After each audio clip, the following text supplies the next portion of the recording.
Hello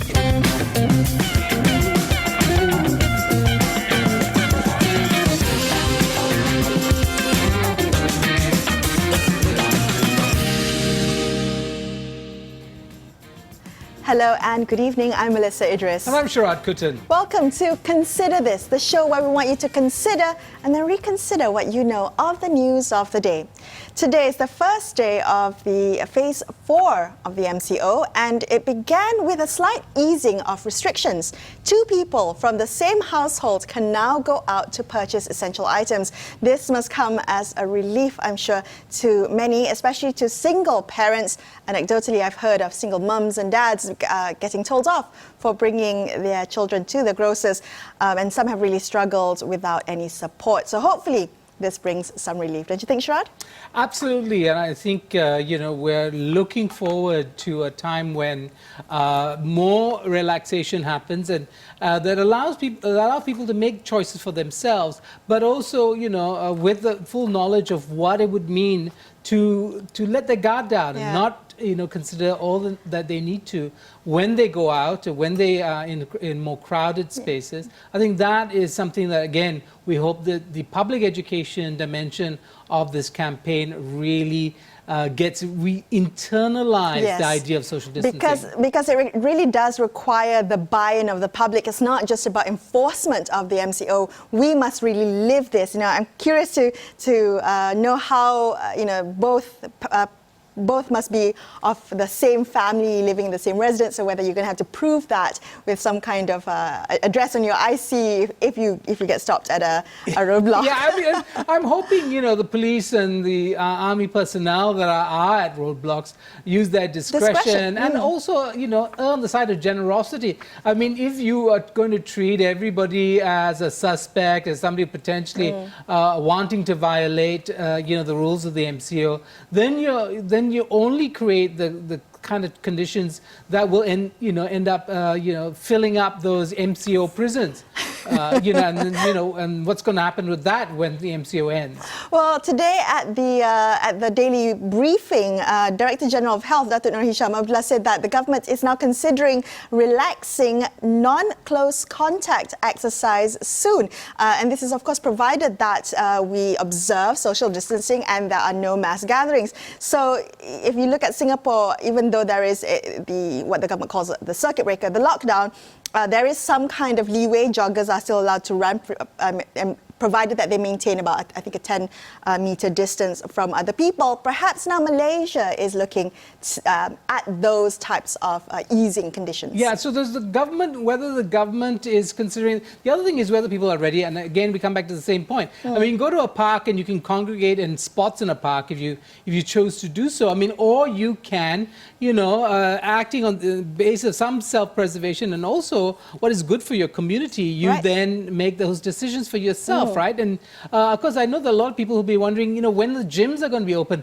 Many people, not that many fitness freaks out there, but I know that those who aren't allowed to go to their gyms, this MCO has been a real dampener on their, fitness routine. Well, looking at Sarawak, for instance, they are saying that they will decide what industries to open up and when, according to the situation locally. So they say that they know the situation best in Sarawak, and they will make sure that whatever decisions they come to, they will put Sarawakians as a top priority. So this is quite interesting because there were some economic projects that MITI had approved to be able to operate in Sarawak, which the territory says are in red zones. That means the number of COVID cases are above 40. So Sarawak is now re-looking these projects and saying, well, we will then decide, we are the final say as to whether it is appropriate to operate or to open up in Sarawak's environment. What's interesting, Melissa, when we spoke to the Chief Minister of Sabah last week, Shafi Abdal, he made pretty much the same point. We asked him, what were the legal or constitutional issues around this? We know that the law that was invoked for the MCO, the Prevention and Control of Infectious Diseases Act 1988, that's a national law, federal law. But if you remember what Shafi Abdal said was that yes, there is this law, but we know ground situation Yes. better. And it does, bear thinking about the federal nature of the state, of the country, and also the way in which power is or isn't devolved in our country, and whether the way we have structured governance is beneficial, has been beneficial in these past couple of weeks dealing with the COVID crisis, or in fact is ultimately a barrier to better operationalize the principles that we are now seeing. So there can be more sensitivity to local conditions. Well, another point we would like you to consider tonight is the argument raised in the opinion piece by Star Media Group's advisor, Datuk Sri Wong Chun Wai. It was titled, "We Have Become Poorer, Live With It," and it came out on Monday. In it, he wrote, and I quote, "The situation is far worse when workers refuse to accept pay cuts by ignoring calls to make voluntary sacrifices because they are only making it harder for their employers to sustain their businesses. And the moral of the story is, it's better to hold on to our jobs with lesser pay than it is to accelerate the end of days of our companies," end quote. This is certainly very interesting to me, Sharaad. What did you think?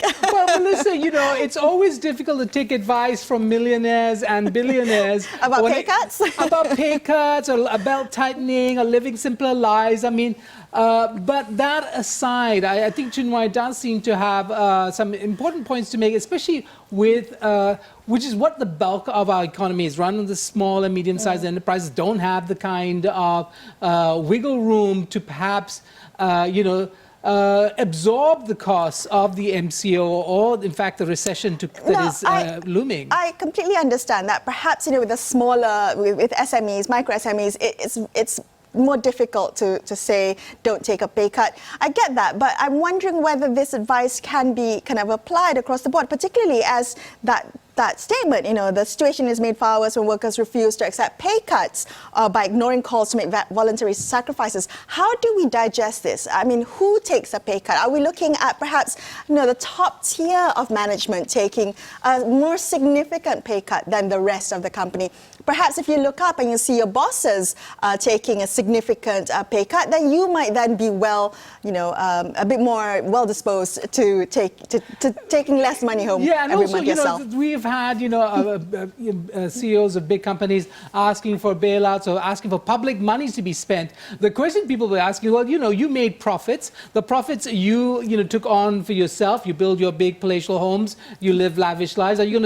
Are you going to downsize in this? Should you be plowing back the profits that you made back into the company and saving the jobs that you say and the livelihoods of the individuals you say you're concerned about? I mean, that is ultimately a trust issue. Yes. And I don't know how many CEOs and managers build trust with their workers, sharing financial information, right, so that when they ask for a sacrifice, people believe that this is something they're in together with. But also during good times, those good time gains shared accordingly, so that you can also ask for some belt tightening when it's bad times. All right, we're going to take a quick break, and after this we'll take a look at Malaysia's targeted testing approach.